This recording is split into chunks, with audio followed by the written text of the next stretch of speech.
welcome to this open Nourish webinar about systems change work and the patterns that tend to get us stuck when we're trying to transition to new futures. My name is Robin Speedy, and I'm a program director with Nourish, and I'm joining you today from my home on Stalo territory in Chilliwack, British Columbia. If you'd like, please feel free to add your name and where you're joining from today to our chat box so we can everyone will be able to see who's on the call today. For those of you who are less familiar with Nourish, we started with a simple idea, which is how can the hospital tray be a platform to dream big and transform our food and health systems? So over the past 6 years, we've grown into a national community of practice of health and food system leaders looking to create more resilient and sustainable communities. And we believe that food is a powerful lever to move the needle on climate change, to address social inequities that contribute to food insecurity and a lack of food sovereignty. And just over a year ago, we became a charitable organization. So our team gratefully works across Turtle Island to bring these goals into focus through various partnerships with a range of healthcare and community organizations, as well as individual change makers and champions who share our same vision. Our programming includes a national cohort of 7 multidisciplinary teams, one of whom you'll hear from today, as well as 2 action learning series that are dedicated to food as medicine and planetary health menus. We also do policy work, and you can read more about all of this on our website at nourishleadership.ca. So today we are very pleased to be partnering with the Transition Design Institute based out of Carnegie Mellon University in Pittsburgh to give you a window into some of the key thinking that has informed our work over the past few years and what it has looked like in practice through the Anchor cohort. So Meyer, if we can just move to the next slide, I'll just share the agenda for our time today. In a moment, I'm going to pass it over to Terry Irwin to share a story from Yellowstone National Park that exemplifies the interconnectedness of systems, and then she'll take us through the approach that they've been using to untangle the difficult work of helping systems to transition to different futures. We'll then hear from one of the teams participating in Nourish's current cohort, the Anchor cohort. That team is from London, Ontario, about how they've applied this frame to their innovation work over the past year and a half as members of that cohort. And then for the latter half of the webinar, there will be a chance to have breakout conversations with other participants about systems change work and the leverage points that you see in your own systems around food and health. And finally, we'll wrap up with a full group debrief and discussion on the big messages around systems transitions before closing at 1:30 p.m. Eastern Time. Okay, and next slide, Meyer. So I'll now just pass it over to Professor Terry Irwin and Dr. Gideon Kossoff to take us through a story and learning journey about how to nudge difficult to nudge systems toward more desirable futures. Terry and Gideon are the director and associate director of the Transition Design Institute and have decades of experience learning how to practically work through this complex work. So they've been incredibly valuable partners to Nourish as we continue to develop our work for the greatest impact. And we're so glad to have you here with us today to give us and Nourish's networks a window into this work. So Terry, I'll pass it over to you now and let you share your own screen. Okay, hi everyone, pleased to be here. I'm going to start screen sharing. It's always the moment of truth. Okay, so somebody give me a thumbs up if you see birds flying across the screen. Excellent. So Gideon and I are really pleased to be with you today. And in the next half hour, I want to talk about systems. What they are, how they behave, and how this knowledge can help us ignite positive systems level change. As Robin said, I'll also introduce the transition design approach for addressing complex systems problems, which is actually a strategy for transitioning our organizations, communities, and even societies toward the long-term futures we want. But first, I want to set the stage by sharing thoughts from 2 important systems thinkers whose work has greatly influenced our own, Thomas Berry and Margaret Wheatley. In his book, The Great Work, the late cultural historian Thomas Berry argued that the greatest challenge confronting 21st century societies is the need to transition toward futures that are more sustainable, equitable, and desirable. And leadership consultant Margaret Wheatley offers several important principles for working within systems. First, that the universe is a living, creative, experimenting experience of discovering what's possible at all levels of scale, from microbe to cosmos. This is really a description of the anatomy and dynamics of living systems. They are nested, interconnected, and interdependent. She says that life's natural tendency is to organize into ever greater levels of complexity in order to support more diversity and sustainability, and that the shape of this complexity is networks, patterns, and structures that emerge spontaneously without external imposition or direction. So imagine that. It's not up to us to bring order to the systems we're part of. Organization wants to happen, and it will happen with or without us. So it's not about imposing order upon systems, but creating the conditions so that order can emerge. And finally, that people are intelligent, creative, adaptive, self-organizing, and meaning-seeking, and that organizations themselves are living systems. So they too are intelligent, creative, self-organizing, and meaning-seeking. These principles can challenge our normal ideas about leadership and problem solving, not to mention life itself.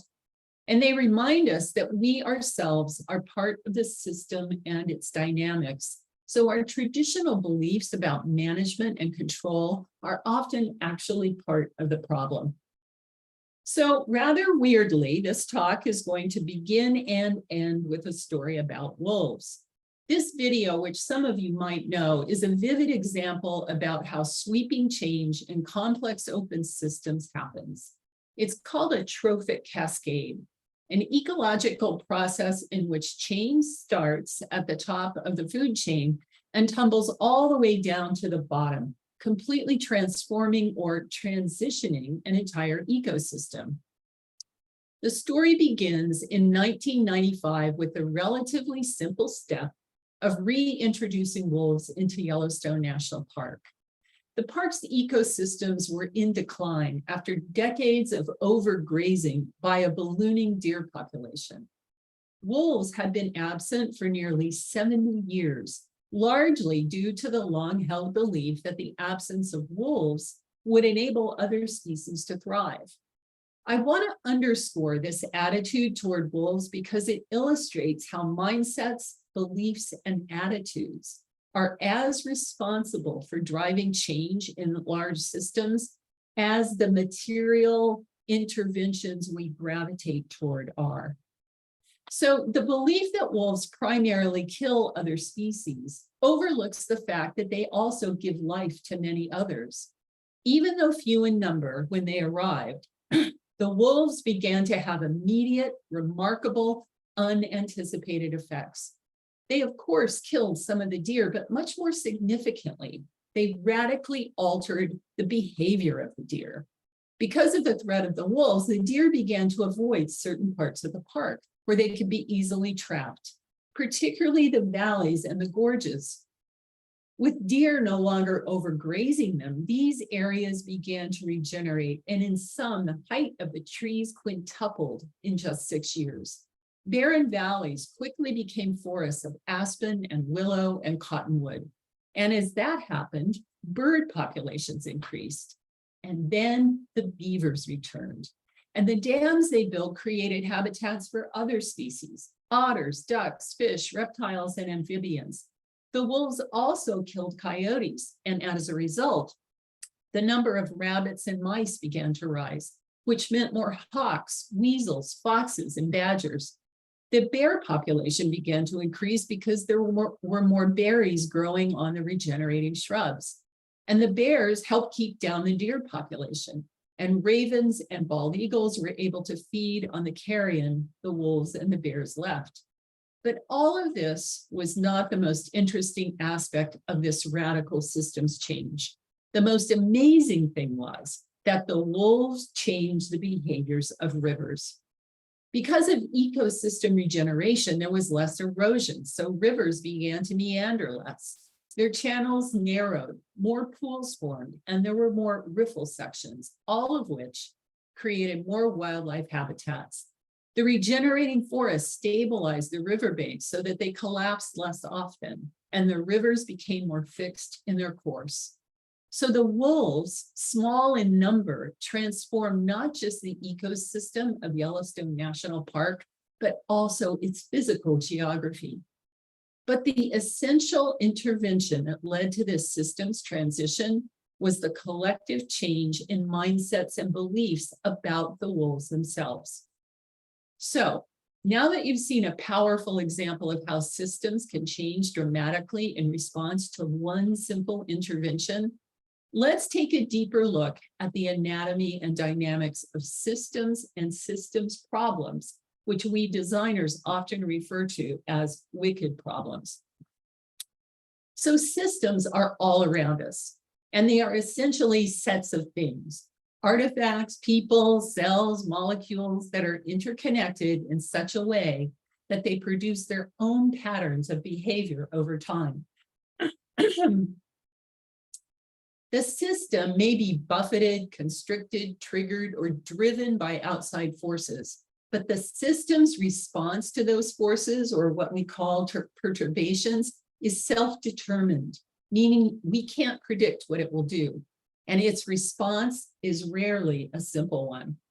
So we are all, in every minute of our lives, embedded within systems of all kinds, and these systems are permeated by cultural and disciplinary norms, laws and informal practices, and general ways of doing things. And the ubiquity of these systems and our interactions with them is perhaps best explained by this old joke. Two fish bump into each other and one says, "How's the water?" And the other says, "What water?"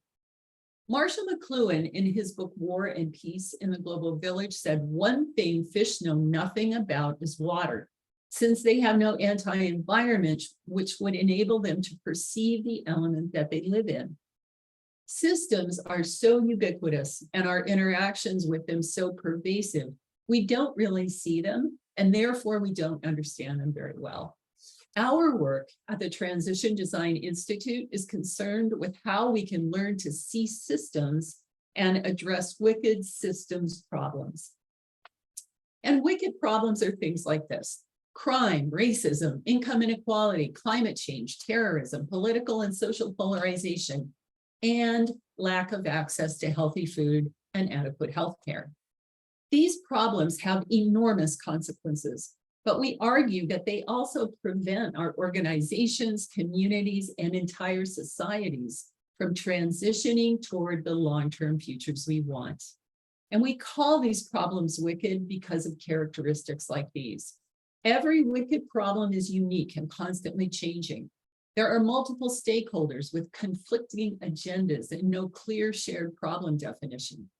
These problems straddle organizational and disciplinary boundaries, and every wicked problem is connected to other wicked problems. Sound familiar?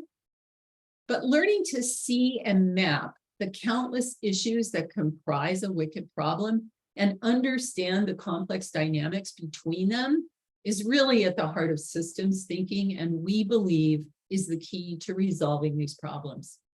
We argue that often these large wicked problems remain invisible to us because we're too busy looking at the small, everyday individual problems right at the end of our nose. Here's what happens. We view problems within the narrow but manageable context of our organizations, industry sectors, fields, or disciplines. Areas like local or national government, policy, the nonprofit sector, NGOs, funding and philanthropy, all kinds of industry, and many more. So we identify a problem, usually within our organization or sector, and it's usually urgent. We're all doing triage all the time. And we set about finding a solution for it. And we secretly hope to find that single silver bullet solution for that single problem. This hope runs deep in all of us, that if I just look hard enough, I'll find the right solution. But we often harbor other hopes as well. We often secretly hope we can solve it with either money and or technology because these are clear, quick, doable fixes. And this is going on in different sectors all the time. The only real difference is that each sector or discipline has its own unique problem-solving methodologies, processes, and tools. And these approaches work really well as long as we stay within our own fields of expertise.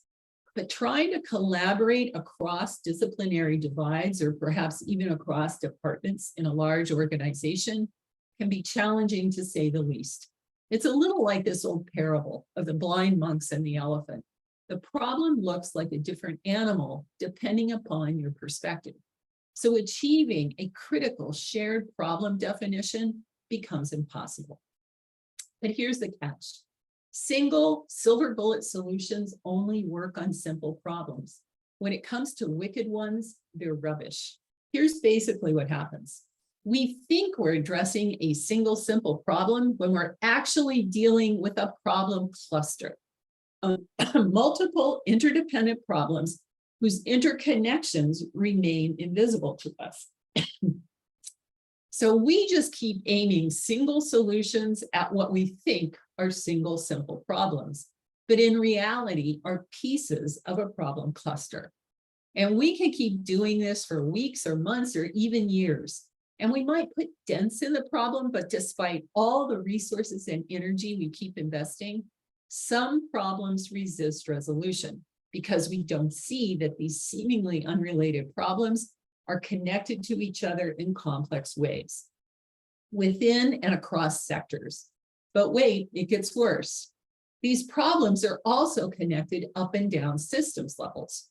So to understand these problems, we have to look upstream, or more precisely up systems levels, because this is what we're often dealing with, a complex web of interconnections and interdependencies across sectors and up and down systems levels.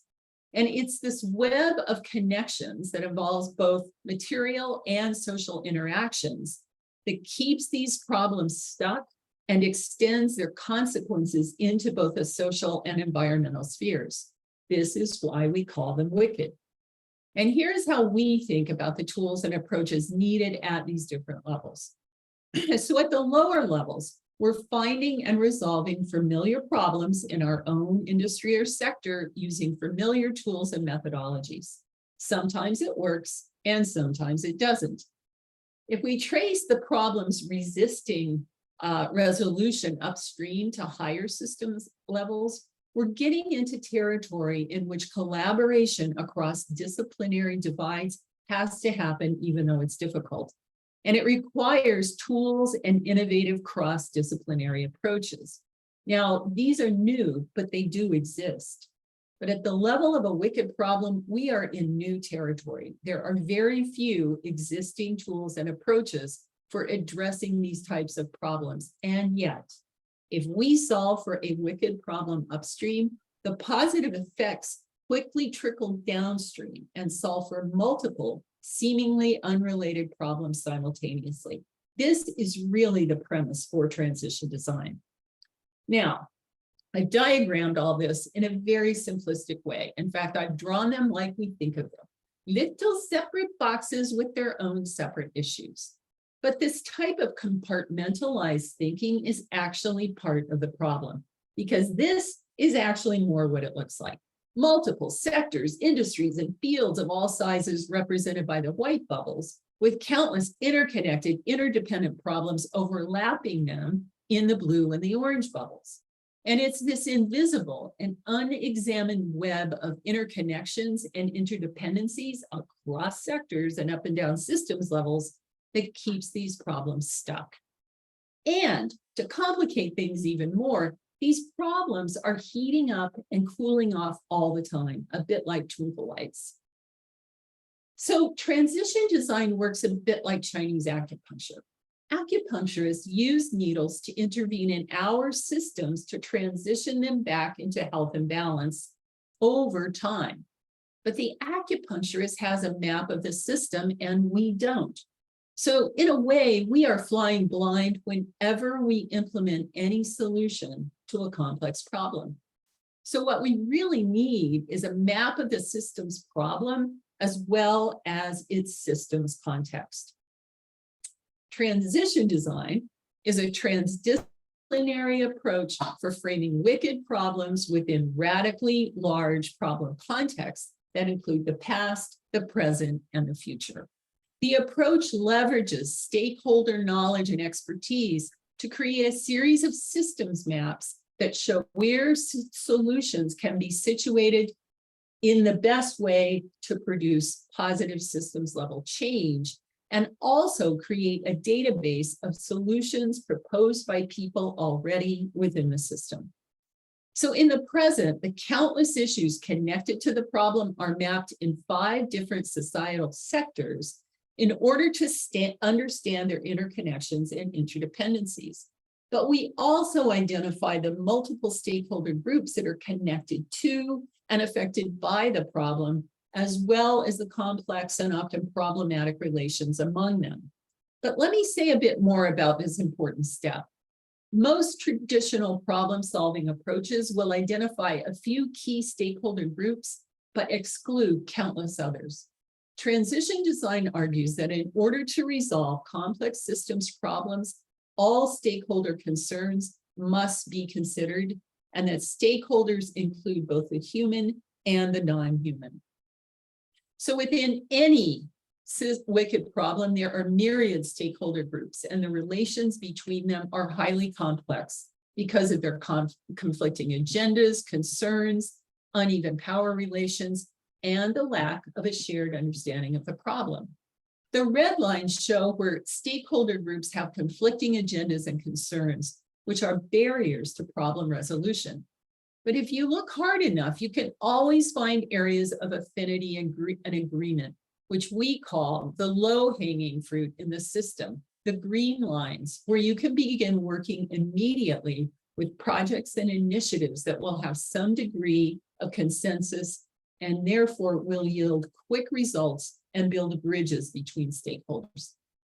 So the third step expands the problem frame into the distant past in order to understand the historical evolution of the problem over multiple years or even decades. And this kind of research always reveals insights from the past that could inform solutions in the present in ways that would be otherwise overlooked. Next, we expand the problem frame into the distant future. So in this step, stakeholders co-create visions of a long-term future on which they can agree, one that is sustainable, equitable, and desirable, and in which the problem has been resolved. The final step before systems interventions or solutions can be created is designing for the decades-long transition between the problematic present and the desired long-term future. And this is perhaps the most important and challenging aspect of designing for collective transitions. Thinking rigorously about a decades-long journey while maintaining focus and consistency over long arcs of time, something that 21st century societies who are oriented toward short-term results are not very good at. So after extending the problem context to include the past, the present, and the future, then and only then do we have enough information to intervene in an informed systemic way with what we call entire ecologies of systems interventions. These solution clusters act as steps along the transition pathway toward that desired long-term future. And unlike most problem-solving approaches, these systems interventions are informed by both the present and the future. The problem and stakeholder relations map we create in the present tells us where to situate the solution to solve for multiple issues simultaneously. But the long-term vision acts as a compass and guides our transition toward the future we want.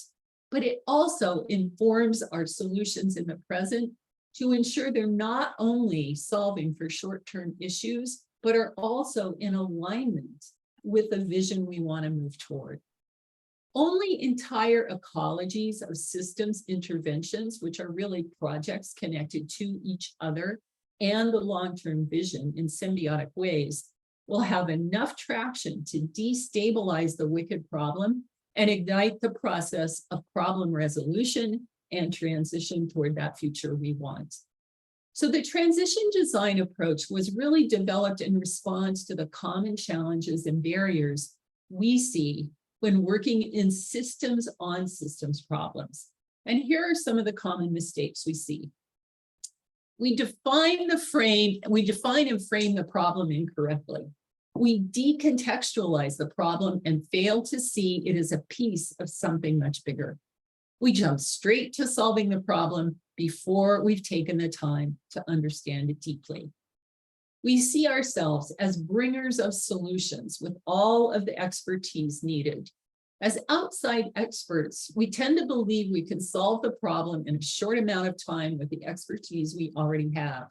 And in believing this, we fail to leverage the knowledge and expertise that already resides within the system, the stakeholders who are connected to and affected by it. We repeat mistakes from the past because we don't learn from history.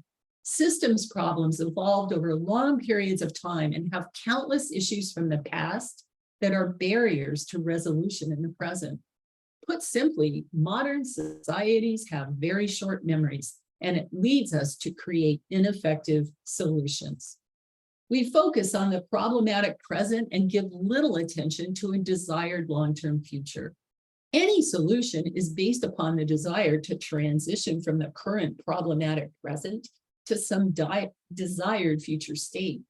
And yet we develop solutions without a clear, consensus-based vision of what we want to transition toward.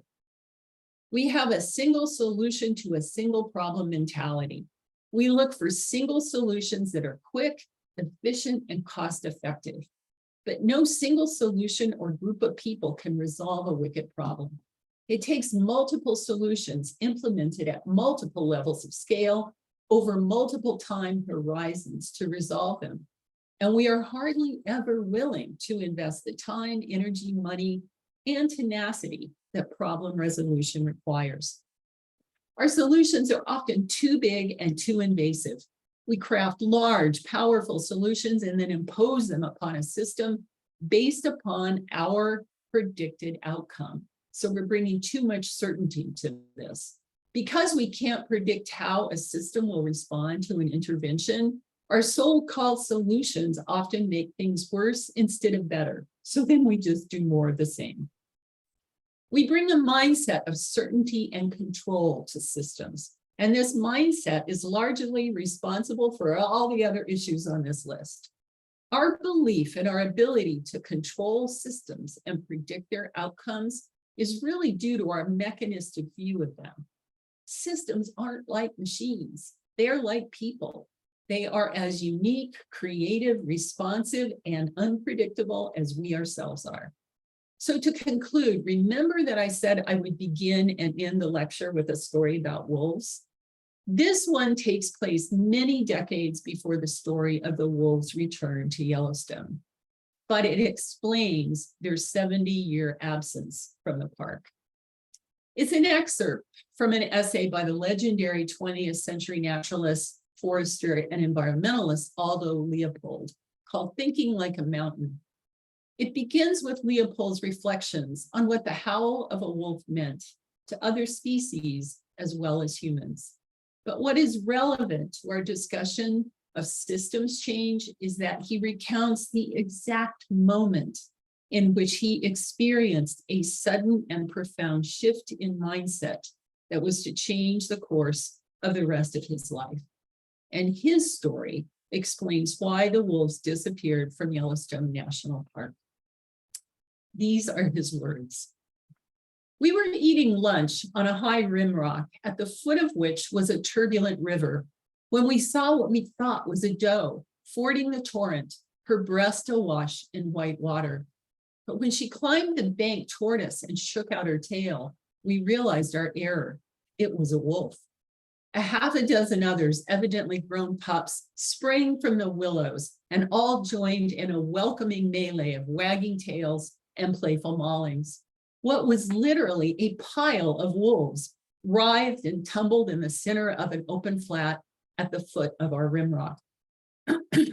Now, in those days, we had never heard of passing up an opportunity to kill a wolf. In a second, we were pumping lead into the pack, but with more excitement than accuracy. Aiming a steep downhill shot is always confusing. When our rifles were empty, the old wolf was down and a pup was dragging a leg into impassable slide rocks. We reached the old wolf in time to watch a fierce green fire dying in her eyes. I realized then, and have known ever since, there was something new to me in those eyes, something known only to her and to the mountain. I was young then and full of trigger itch. I thought fewer wolves would mean more deer, and that no wolves would mean a hunter's paradise. But after seeing the green fire die, I sensed that neither the wolf nor the mountain agreed with such a view. Now, I chose those two stories because they illustrate the interdependence within complex systems and the way in which any single local change within a system can affect the health, survival, and future of the whole. It also shows that the way in which we intervene in those systems echoes down the years and decades long after we withdraw from them. In the early 1990s, systems theorist Donella Meadows wrote a legendary essay called Places to Intervene in a System, in which she argued that the single most powerful leverage point for change in a system is a shift in the mindset out of which the system emerged. Aldo Leopold experienced a shift in mindset that caused him to dedicate his life to ecosystem restoration and conservation. But because it was an individual rather than a collective shift, the wolves didn't return to Yellowstone for more than 50 years after Leopold had his epiphany. Now, I'm sure everyone on this call is juggling multiple projects and initiatives aimed at improving healthcare and food systems. And I hope this lecture inspires you to look for ways to connect your projects to form symbiotic ecologies of systems interventions. But even more importantly, I want to leave you with these two questions. What are the mindsets, beliefs, and assumptions that need to change in order to resolve your wicked problem and ignite positive systems level change? And what are the new narratives that you need to develop that will help jumpstart that change? So I just want to leave you with these resources. Our entire transition design seminar is up online with a lot of readings and additional resources, as are both of our academia.edu pages. Thank you. Thank you so much, Terry. I've heard you share some of these stories and your work on transition design a few times now, and I always learn something new. So I appreciate you taking the time to bring us through that today with the bookending of the stories of the wolves. So thank you so much. We're going to have a chance a little bit later to interact some more around what Terry has shared. But we're going to shift now to hearing from a couple of participants in our current anchor cohort. So it's now my pleasure to introduce Dina D'Ambrosio and Michelle Stranges from St. Joseph's Healthcare London, who have been participating in Nourish's anchor cohort over the last year and a half. Dina is a coordinator of food and nutrition services, and Michelle is a systems analyst with their team. On the next slide, Meyer, I've just got a quick map here of our anchor cohort. They're part of a cohort of 7 multidisciplinary teams that are experimenting with new models and ways of working to transform food in their health institutions and hospitals. And they've been using transition design to do this work. So we'll hear from them now so you can help bring to life some of the ways in which this systems thinking can be applied in practice in healthcare. So Dina and Michelle, over to you now, and I think you'll be sharing your own slides. Yes, great. Well, thank you for this opportunity today. And again, good afternoon, and I'm Dina D'Ambrosio, and I'll be presenting alongside with Michelle Stranges about our experience with transition design at St. Joseph's Healthcare London. So first, just a little bit about us. St. Joseph's is a multi-site healthcare organization. Across our 5 sites, we serve approximately 1,000 patients and residents per meal, including long-term care, acute care, veterans, mental health, complex care, and rehab. And our vision is to earn complete confidence in the care we provide and make lasting differences in the quest to live fully. And our Nourish team, that's comprised of 7 core members and our senior leadership sponsor. We also have ad hoc representatives to help tackle our wicked problem, including clinical registered dietitians, dietary aid representatives, environmental services, and we also have a steering committee, which is made up of community partners, leaders, Nourish leadership, and food service team members to help facilitate and guide the overall project as it relates to our strategic plan. And of course, we have our community partners who are also our neighbors, Reforest London and Urban Roots London. So our team started this work last year, knowing the heightened duty for stewardship we hold as an anchor organization within our community. The Food and Nutrition Services team wished to address our current impact on the environment and to lessen our contribution to climate change through marked improvements.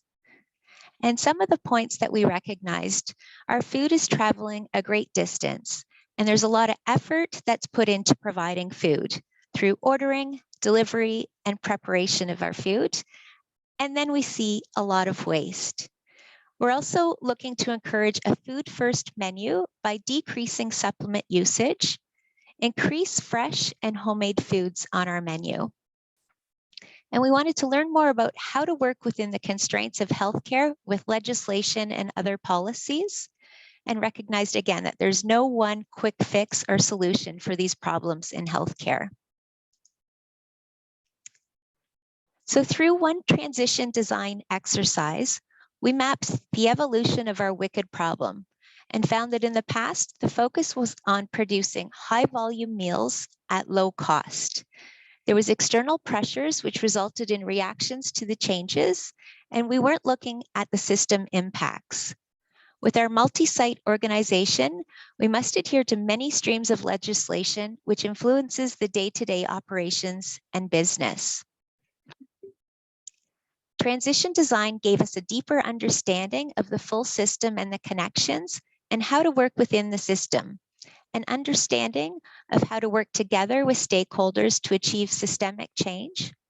And we were able to visualize that the system in healthcare is a complex web.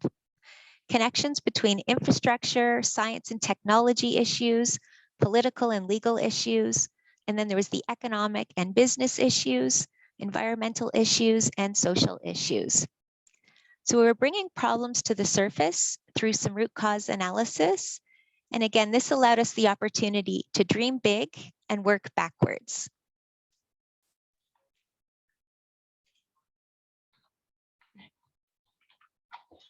So during the transition design course, the original 6 team members were tasked with filling in the wicked problem for each system. Although there were 6 of us in the course, it was really only one perspective with the food service lens, and there are some team members with historical knowledge on how we got to our current state. After meeting with Terry and Nourish leadership, they advised us on reaching out to our other stakeholders and new team members. So we reached out to members of our food service team, other interdisciplinary teams, members of the community, local universities and colleges. And this just shows a list here of who we reached out to. And with the engagement, you can see how each area of the board was filled up pretty quickly once we started engaging more people. So then we took all of this information and we applied it to some of our brainstorming. Oh, sorry.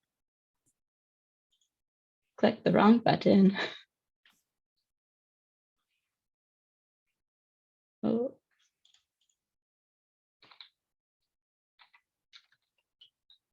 Sorry about that. Through our brainstorming, we mapped over 80 interventions on an impact effort grid, and then they were able to categorize our interventions into 4 main themes or pillars. We set SMART goals with them, identified some of the key strategies to achieve these goals, And the two main pillars we'll discuss today as it relates to our prototyping are enhanced local procurement and exploring growing on site. So Nesta's innovation spiral is one framework we use in innovation, and we used it as a guide for our work. As noted previously, we identified opportunities and challenges, which was the first step. And step 2, we developed our ideas through the brainstorming. And the next course of action, step 3, was to prototype one of our innovations. With a $10,000 prototyping grant from Nourish Leadership, we decided to test on-site growing, which falls under 2 of our pillars, localizing food procurement and growing on-site. Our community partners, Urban Roots London, primarily set up and managed the garden in a plot beside our parking garage, so it's visible for staff and patients. And the garden is about 55 feet by 110 feet. There's 48 beds, and there's cedar planter boxes built, and 4 cedar planter boxes built by Indigenous students at a local high school. The primary crops grown were a variety of cherry tomatoes, field tomatoes. There was herbs, carrots, and potatoes, and many other vegetables. And the produce was used to enhance our patient resident meals across 3 out of our 5 sites during the summer and fall months. We didn't have a direct water source, so we had 3 one-ton water containers that were filled as needed. This was a new experience for our team, and with any prototyping, you learn a lot. And the garden was planted in June and early July this year. And over the course of 3 to 4 months, we were able to produce about 90 kilograms of produce. We tracked the weight of each item harvested from the garden and related it back to our costs. This helped clarify that on-site garden would provide more meal enhancements instead of replacing our current purchasing practices. Most food items in healthcare are generally sourced in bulk, and simple enhancements can be challenging for us to use the product while it's fresh. So just adding a green onion with a sandwich as a garnish was hard for us to put on the menu before they went bad. So with the garden, we were able to pick it straight from the garden, and within a day, it was on a resident's meal tray. We had an excellent partnership with Urban Roots London. Our shared values, along with their working knowledge of city bylaws, Urban Roots was adapted to poor site conditions while working within our operational practices and provided suggestions for applications for items on the menu. Additionally, other varieties of plants were recommended for future planning, which would be more suitable for our needs. For example, if we were to continue this project next year, we're looking at maybe growing some carrots. The ones we grew this year were a bit too big. So we asked if there was a smaller variety available so that there's less processing and labor in the kitchen. And they're able to identify one for us to trial. Also, we need to be flexible with hurdles as we came across them and pivot our plan. The first major hurdle we came across was poor soil conditions. Urban Roots was able to adapt the garden plan, source good quality soil and compost to use, and reach out to the city for donations to the project. Also, the late planting caused some crops to fail. So in the future, we're looking at planting crops now so that the seeds can be ready to plant May or June next year. Another great learning from this prototype was the water. At the start of the garden, we had 3 one-ton containers of water, and we didn't know how long this would last. Within 3 weeks of the hot July months, we needed to refill the containers and find a company to fill them for us as needed. We reached out to our contracted landscapers and were able to have them refilled upon request and with a cost. One future wish would be to have a permanent water source available to support those working in the garden and have a consistent supply.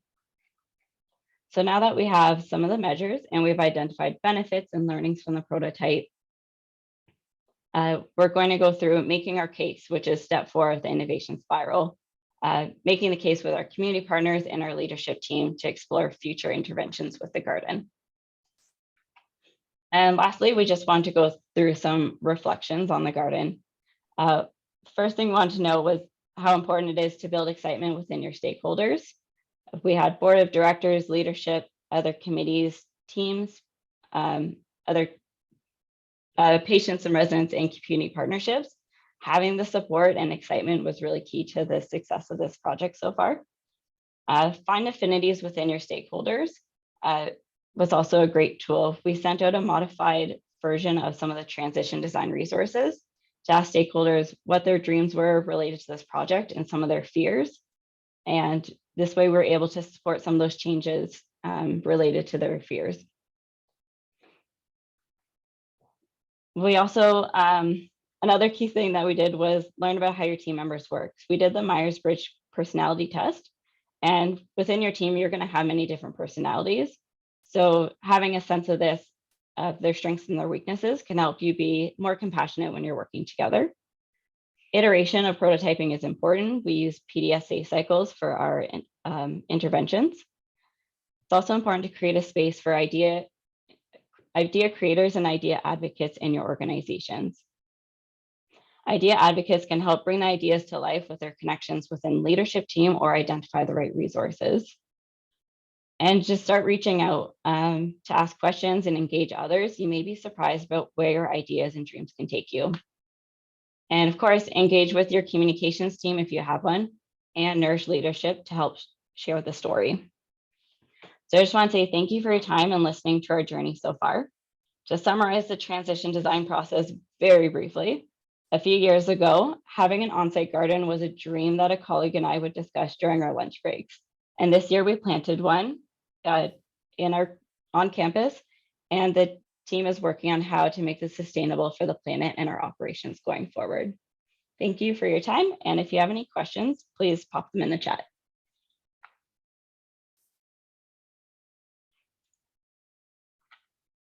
Wonderful. Thank you, Michelle and Dina. It's such a bit of a trip watching you take us back through the last year and a half and referencing those different frameworks and how you've used them in your work to test the ideas and innovations that you're wanting to introduce into your system and the results of that. And I think, you know, building on transition design, one of the very first frameworks that we used with the cohort that really allowed you to understand your problem in a deep way, to be able to take it forward and think of the various dimensions of it that you want to be making sure you're aware of as you introduce the changes. So thank you so much for taking us through that practical example of how the systems change theory can be applied to food and healthcare. Okay, so Maya, I don't know if we can get one more slide up. If it works, perfect. So we're now going to have a chance to interact a little. You've heard a lot from Terry and also from Dina and Michelle. We've got about 20 minutes or so for some personal reflection and small group conversations. And so the prompt that we're inviting you to reflect on is, what are the leverage points that you see in your own communities, organizations, food or health system, depending on where you sit, that could help with the transition to a more desirable future, whatever that might mean to you. So once you go to your breakouts, we're encouraging you to take just 2 minutes or so to write down some initial reflections to that question. And then there will be a small group discussion with probably 5 or 6 people to be able to explore some of those leverage points. And then we'll come back as a full group to have a debrief conversation with Terry afterwards. So we'll reconvene here in the main Zoom space at 1:10 p.m. Eastern Time, and you should be about to get a pop-up on your screen that will direct you to a breakout group. So just hit accept on that. And I'll also paste this question into the chat now before you go, in case you want to copy and have that as a reference, but there will be somebody from our team in every group as well, so they can bring that question forward to you. There it is. And have some good discussions, and we'll see you back here in 20 minutes. Welcome back, everyone, to our group Zoom space. So I hope you had a chance to have some nice conversations there.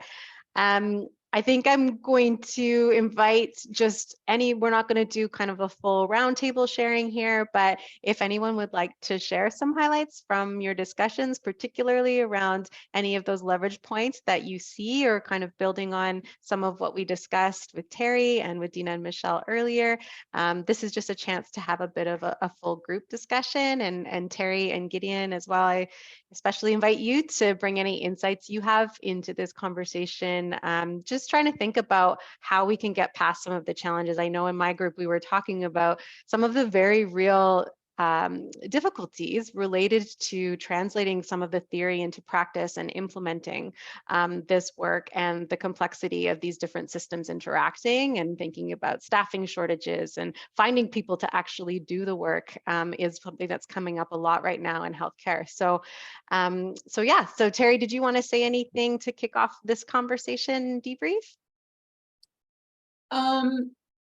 Well, since I wasn't in on the discussions, I think the only thing I will say is one thing to think about with leverage points for change. Sometimes they're of a material nature. They involve artifacts and projects and things we're making, and they're very tangible. And then other kinds of interventions, which Donella Meadows, as I mentioned, argues are even more powerful, can be changing mindsets, developing new narratives. And I always like this one, changing the goals of the system, changing the objectives that the more tangible interventions are aimed at. Yeah, I mean, so building on that, one of the things our group talked about was the importance of stories rather than, I suppose, quantitative data in getting the message across. A few stories were shared, and people talked about the power of stories to motivate other people, which I thought was interesting. So that's it's about as non-material as you can get, to use Donella Meadows' reference.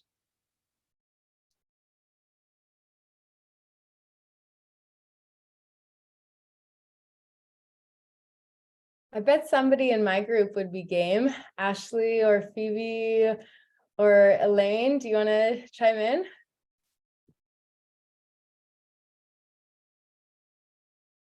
Sure.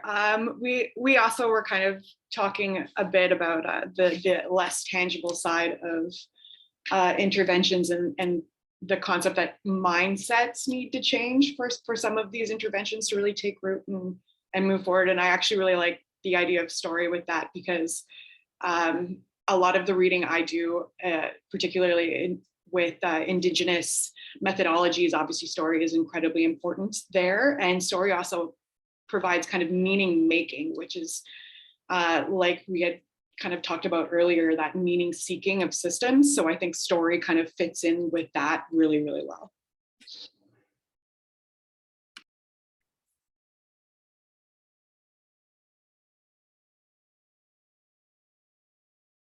So we're not that big of a group. Don't be too shy. It's only 2 pages of Zoom screen images of different faces. But what are some other things that folks discussed in your conversations? Feel free to just unmute yourself and jump in.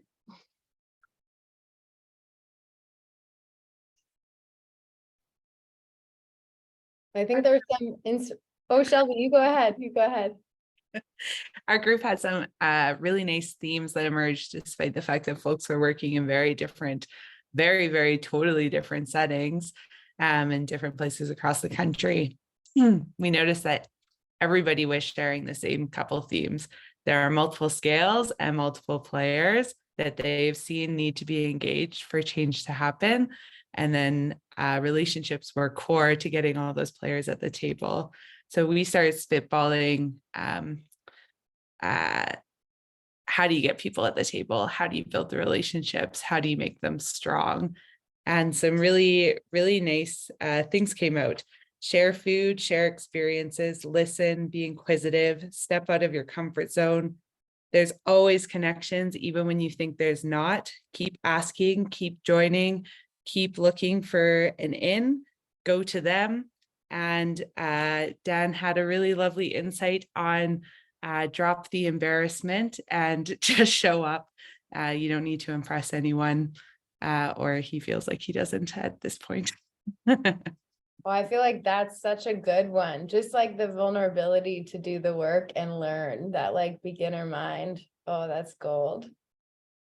Yeah, we had some things around kind of like relational aspects of things and kind of communication. So it's just like, sharing about what you're doing either within your own organization. So to bring more people into the work, that in itself is a leverage point. I think it's like can be harder an afterthought. I mean, it's something Nourish is always trying to keep on top of ourselves is like, can we ever get enough news out the door about what's happening so people are aware and inspired and can make connections?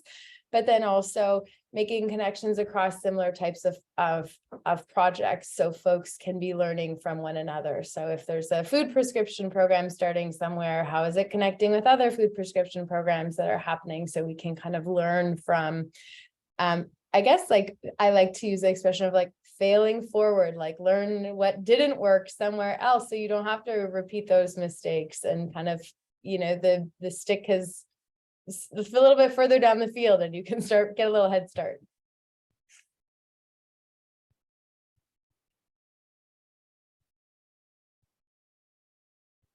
In my group, there were some discussion about just the power of gardening itself and of making a change in a space and really making it be welcome and visible to the community so that just thinking of all the land around healthcare facilities and the different times that different groups of people who are coming in to visit them, it's just this huge, powerful opportunity to really change that experience and to have community building and all the hard work though in building the relationships. And Michelle was in our group, so you know we heard a bit more about some of the challenges and opportunities, but she really shared that had become a platform for making new relationships and connections and very small changes to the menu that had a huge impact on patient and residents' experiences of their meals. So it's kind of like unquantifiable. So I think the real theme was this, how you had shared, Terry, about like how you don't know how a system is going to react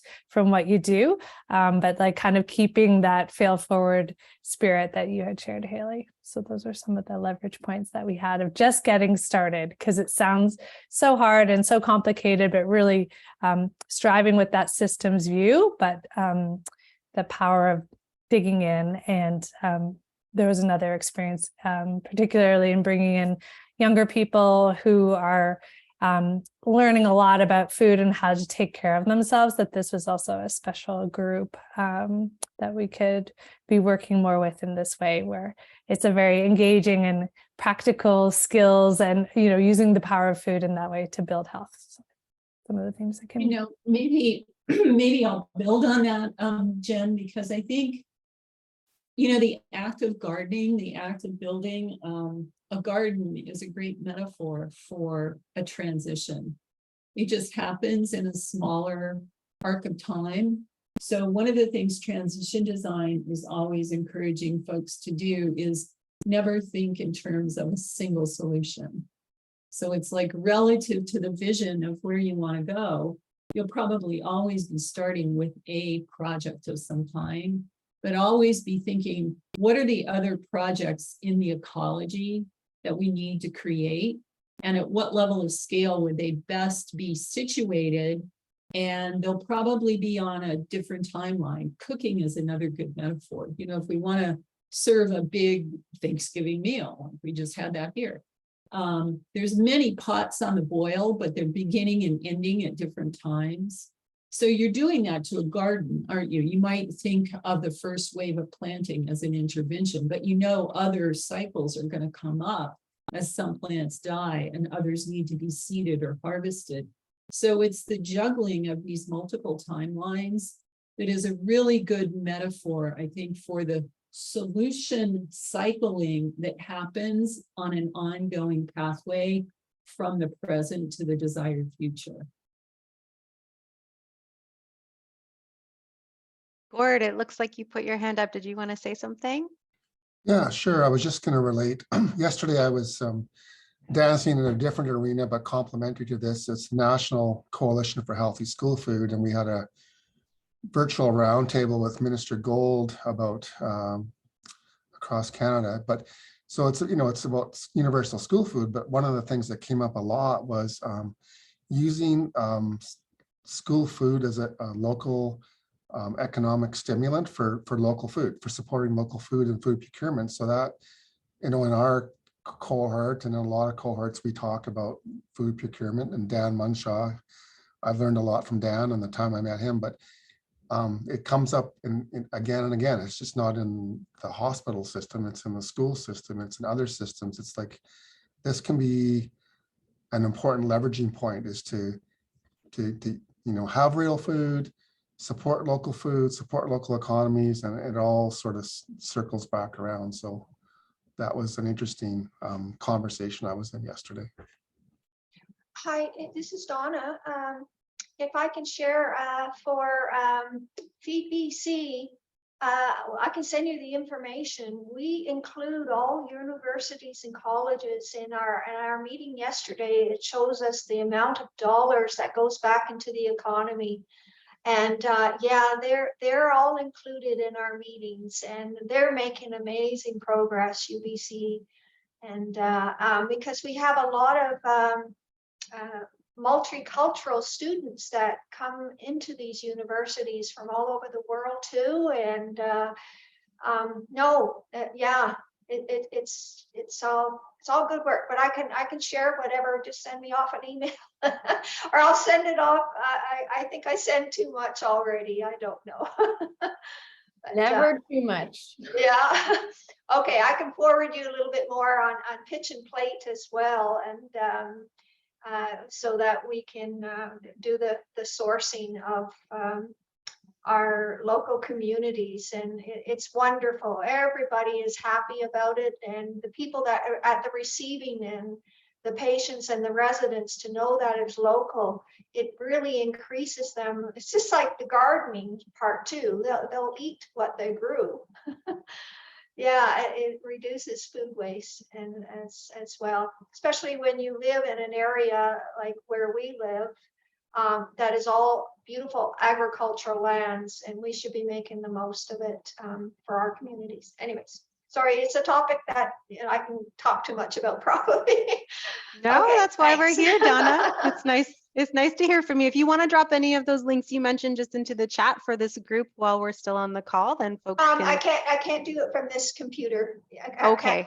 Yeah, I can send it separately. Okay. Sure. Okay. That sounds great. Well, thank you, everyone. It was really nice to be able to come together today to think about some of these big questions and big challenges that I know from our group breakout discussion, they do feel overwhelming at times, but I think part of understanding the complexity of these issues, and that's why we want to bring different system stakeholders together to be able to dig into what the issues are and try to unpack some different solutions from various angles within our communities, is hopefully a way forward that makes you feel like you can tug at some of those levers that are available to you from wherever you sit within your food or health system or community. So I really appreciate everyone joining the conversation today, sticking around for the breakouts. We're just going to move towards wrapping up now, but I wanted to say that if you enjoyed the webinar and want to continue being part of the conversation around how we can help food and health systems to transition to more equitable and sustainable futures, there are a few ways that you can stay connected and support Nourish's work. So, oh, the screen just took over with the sharing there. So make sure to sign up for our newsletter. I'll put the link into the chat now for everybody to be able to do that if you're not already on it. We are also hoping that you can mark your calendars for late September of 2023, when we'll be hosting the second ever Nourish Symposium around better food and healthcare. So details will be shared as they become available to our mailing list and on our website. Stay tuned for more around that. And we also wanted to say that yesterday was Giving Tuesday. And so if you're looking for ways to give this holiday season, we'd love for you to consider supporting Nourish's work by making a donation to our holiday giving campaign. So you can contribute to that by clicking the donate button on our website, or also by going directly here with another link that I'm putting in the chat now. Finally, as you leave today, I would love to take just a moment before you sign off to generate a quick word cloud around what's front of mind for you as you leave this webinar. So one more link coming at you now, putting that into the chat. If you can click on that, and I'll share my screen. We're looking for words that answer the question, excuse me, To transition to more equitable and sustainable health and food systems, we need. I'm going to stop.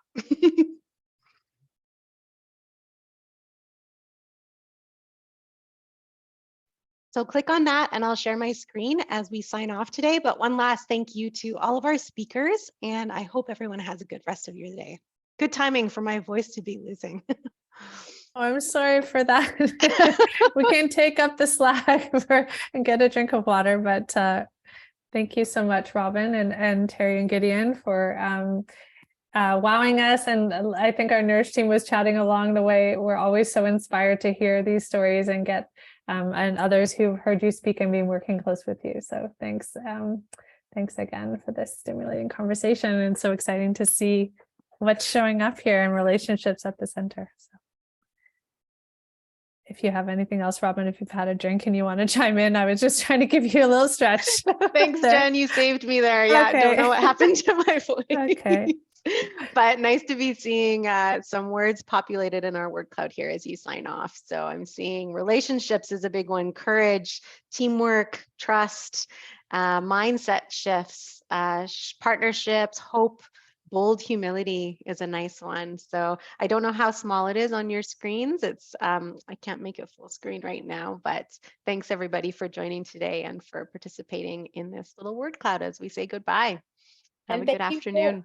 Thank you for hosting us so nicely, Robin and Terry and Gideon, for your always like world-class contributions. We're so honored to get to work with you, and Dina and Michelle for those exceptional presentations. Yeah, such a pleasure to have an afternoon conversation with you all.